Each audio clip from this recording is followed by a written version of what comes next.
Hey everybody, I'm Sheila J. This is Chocolatecake101. There is a house that burnt down behind me. You might be able to see it if you zoom in. Anyways, I am Sheila J. This is Chocolatecake101.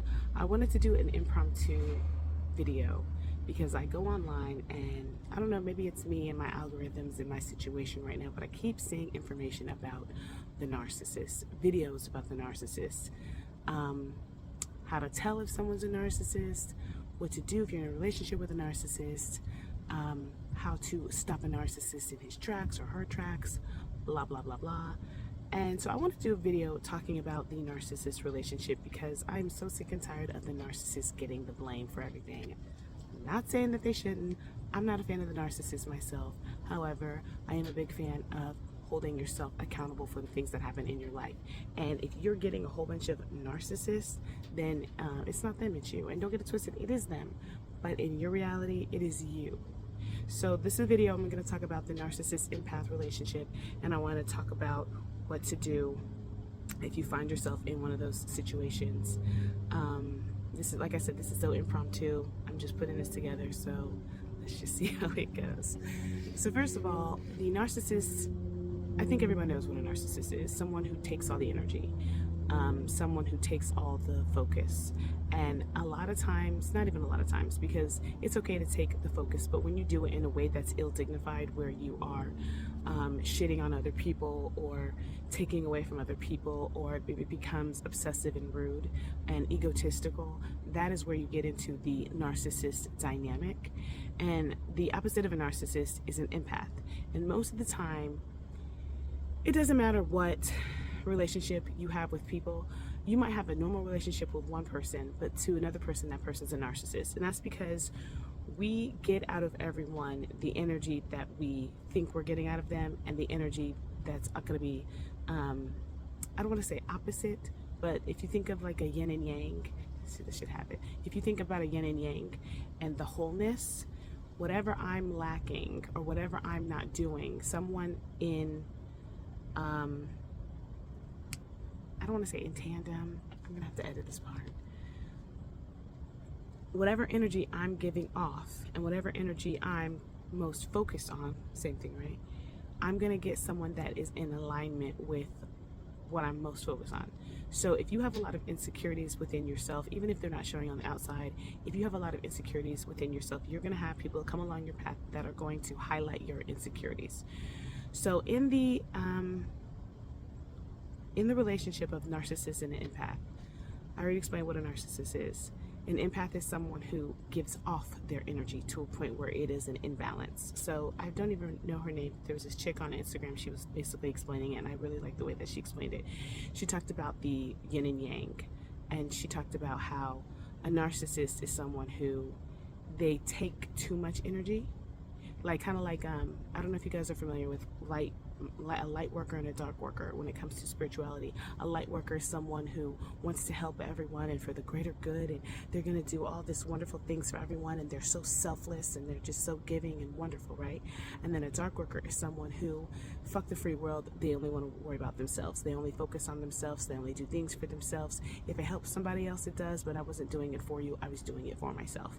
And in the world of spirituality, neither one is right or wrong, because you can focus just on yourself or you can focus on everyone else. However, the imbalance comes from when you don't feed yourself or when you don't feed the people outside of you. So a narcissist is someone who only feeds themselves and doesn't have a balance with feeding those around them. And when I say feeding, I mean energetically, doesn't give back. And an empath is someone who feeds everyone around them and doesn't give to themselves, doesn't have boundaries for themselves. They do everything for everyone first. So these are both imbalances. These are both disabilities, mental and emotional disabilities. Neither one is better than the other.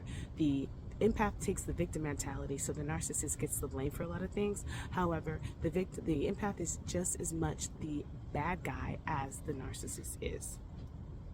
All right. So normally they attract each other. These things start.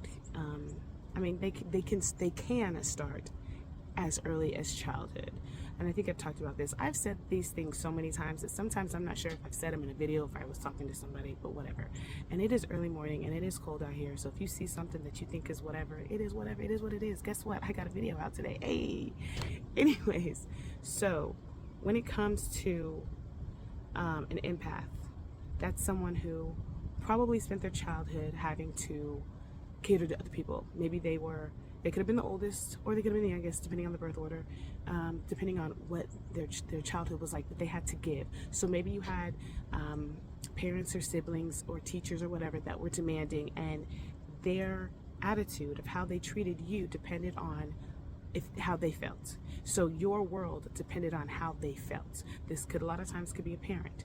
A lot of times could be an older sibling, or when I say it could be, you could be the older child, because sometimes the older child is the one that has to take care of everyone else. And if the younger siblings aren't happy, the older child is in trouble. So in other words, an empath is someone who had to protect their world based on how other people around them felt. And a narcissist is someone who had to create their world with or without guidance, but a lot of times they did not get reprimanded. They were allowed to do things, and so they were able to build this cocky, egotistical thing, and they had to create their world even if it hurt other people. I don't know if that's a really good example. I think I've said this before. A friend of mine gave me an example with a high school football player that they went to school with. This guy, his grandmother raised him. Yeah, he was big and bad, and nobody could tell him what to do. So he would, even as a teenager in football, cheat and hurt people on his own team because he was jealous of them, and no one ever reprimanded him, and they all just said whatever. They just let him do whatever they wanted to do. A narcissist, most of the time, is someone who got charmed and got to do whatever they wanted to do, and somewhere in there it got ill-dignified where they started to cheat other people for their benefit, because it is okay to be cocky, it is okay to be conceited, but it's not okay, it is okay to be confident. But when you're doing it in a way that puts other people down, that's where it becomes an emotional disability, okay? And these dynamics could be in anyone. This could be a child, this could be a parent, this could be a lover, this could be a boss, this could be a teacher, this could be a student. The dynamic lives in so many different people. If you find someone being a narcissist toward you, it is because you are allowing them to drain your energy. When they come around, or even when they're not around, you are worried about what they think about what you look like, what they think about what's going on. You take the energy off of yourself and you start giving them all the energy. And this is why it's so important. I talk about self-concept all the time. This is why it's so important to check yourself and make sure you are putting yourself first. And I have been the victim of doing this a lot with my child. I'm learning how to, it doesn't matter if he's crying, whatever, if he's eaten, he's fed, he's good. Now it's my time to do my breath work, to do my whatever, to do this. I have to take time out for myself, because if I don't, one, I'm not going to get anything done, but two, I'm not going to have anything. If you don't give to yourself first, you don't have things to give to other people. This is literally the whole airplane example, where you put your mask on first, because if you don't put your mask on first, you're going to die before you can put on somebody else's mask, a child's mask, a lover's mask, whoever's mask. So you have to feed yourself first. And when you realize that someone is taking from you, or you feel like they're taking from you, that is you taking that victim mentality, and that is your opportunity to check yourself. A lot of the times we build narratives about people, and we let them stick in our heads, and we let that be the character that we give them, that we assign them forevermore. And that's not true. People change. People are allowed to change. People change all the time throughout their lifestyle, and people change from person to person. Someone who treats me one way isn't going to treat you one way. It's really the dynamic of the energy between those two individuals. So if you find a relationship that you don't like, whether it be, like I said, with your boss or your lover or your parents or your children, this is the time that you need to say, okay, what is the relationship in my mind that I have created for this person? Am I calling them an asshole? Am I calling them a narcissist? Am I calling her selfish? Am I calling them egotistical? Am I saying bad things about this person in my head? And then am I still catering to them? Because that is what most people do. We get into these relationships with people where we're not okay with them, but we allow ourselves to not be okay with them, and we still cater to them because we want their approval.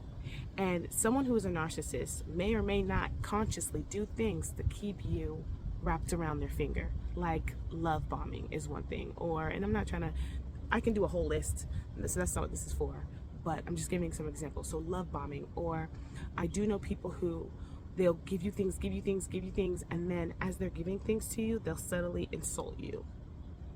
But then they'll give you stuff. It's weird. it's like, and I don't know if they're doing it consciously or unconsciously, but these are things that you need to be aware of. So the first things that you want to do if you realize that you're in an undesirable relationship with someone is take back your power. And you do that first energetically. So good. I keep talking about it. So I have a blog, Energy Boundaries, how to set energy boundaries. And I'm going through this too. I have to go back and listen to my own advice because I'm going through some things where I'm like, okay, I need to fix this within myself. So you have to set energy boundaries. Setting an energy boundary looks like not thinking about the person in a bad way. Sometimes you can't, so maybe just don't think about them at all. Or if you do start thinking about them, like say your boss gets to work and you're like, oh shit. That's like red flag number one. If you think if you get into a bad mood when someone comes into the room, you are allowing someone else to set the stage for your energy. And that is a problem. And that is a problem. So I should bring my shades out. Maybe I'll do that next time. Anyway, that is a problem. So those are times you want to say things like, oh, cool. Or even just, you don't have to think about them at all. You can redirect that energy back to yourself. So same example, your boss gets to work and you're already at work. You could think, they love having me an employee because I beat them to work every day. They love having me an employee because I'm such a good employee. I'm such a good employee. Or, you want to give the energy back to yourself. You can compliment your hair. You can compliment your outfit. You can compliment your work ethic. You can compliment yourself in any other way. I would say things that you believe in. We don't want to over exaggerate. The point is to bring the energy back to self rather than them thinking, are they going to be mad about something? Did I not do something right? Are they looking at me this way? Are they going to insult what I'm wearing? Nah. Cut that shit off. Bring the energy back to yourself. I love what I'm wearing. I think I did a really good job. I'm so proud of myself. Cut the energy off. Quit caring about what they're doing or what they're going to think about what you're doing. That is what you got to leave alone. Once you shift the dynamic in your head, you're going to see the dynamics change in person. Not because you did this magic whatever, but because the energy can't exist if you are not participating in it. Another thing that I talk about all the time, and a lot of people do, is stabilizing your state of being. I've been doing that lately a lot. That's breath. Okay, so stabilizing your state of being means stabilizing your emotions to where you are focused on yourself in a confident way and you're not worried about the things that are going on around you. That looks like yoga, breath work, exercise, qigong, tai chi, muay thai. I've said this 10,000 times. It looks like following your dreams, focusing on work, focusing on your kids, doing fun things, but it also looks like self-concept. And when you think about these things that bother you, you have to change how they make you feel in your mind. You can change how you feel about you, and or you can change how you feel about the person. I've always said this thing though, be careful about changing you without changing the person, because if you change you and don't change the person, how you see them in your head, then what is it? The loser, you're gonna lose the loser.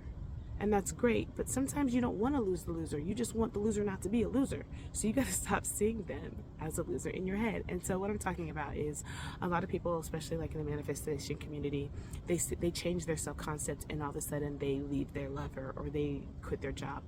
And you can, that's not a problem. However, the reason that happens is because you've evolved yourself, but yet you still see that other person or that situation as a bad thing. And like I said, you can change. Anything can change. So while you're changing yourself, you also want to give that person or that situation grace. And that looks like, in the case of like, we're talking about the boss, right? Maybe the boss isn't that bad of a person. You can focus on what you like about people as you're focusing on what you like about yourself. Don't give them too much attention. Just don't give them shitty attention. Like I said, stop calling them an asshole. Stop calling them a narcissist. Stop calling them a hater or a cheater or a playboy or a fuckboy or whatever. You have to learn how to have a different relationship with people. And that doesn't mean lying to yourself if you don't want to. A lot of people talk about being delusional. That means creating the reality that you want. So if you believe that this person is one way, sure, but they can change. And you can literally just start saying, I'm gonna allow that person, I'm gonna give that person grace. Maybe they're going through something. Maybe their childhood wasn't that great. Maybe they are suffering some trauma that they're working through. But as I heal, they're gonna heal. And that's what I talk about with Ho'oponopono. That link will be also above, and you can click on it and watch it whenever you want. So, I'm sorry, you guys, because if I had a notebook, I could just be like, I do want to talk about the narcissist empath relationship again, because this also goes into feminine energy and masculine energy, dark feminine, dark masculine, toxic feminine, toxic masculine energy, which both of those energies live within us. I do also have a video about that as well, but I'm going to redo that video because I have learned so much in the year that I have not been doing videos. I've learned a lot, and masculine feminine energy is in us and in everything we do, and it's huge, and I'm so into it. With that being said, let me think about anything else I want to talk about. You're going to see a lot of these videos that blame the narcissist, but in the whole community of self-help is about seeing yourself for what you can change, being accountable to self. If you want to blame the narcissist, fine, and then you'll get rid of the narcissist, and then you'll pick up the same situation again in someone else. So this is really about cleaning up your energy within you, because when you clean up your energy within you, not only will people change, but everything around you just gets so much more sunny. Anyways, that's all I'm going to say today about that, about the narcissist empath relationship. Thank you guys for watching. If you found value in this video, please be sure to like, share, comment, subscribe, screenshot, screen record, talk about it, post it up, all that good stuff. My name is Sheila Jade. This is Chocolate Cake 101. Thank you for watching. Peace. My love is your love. Peace.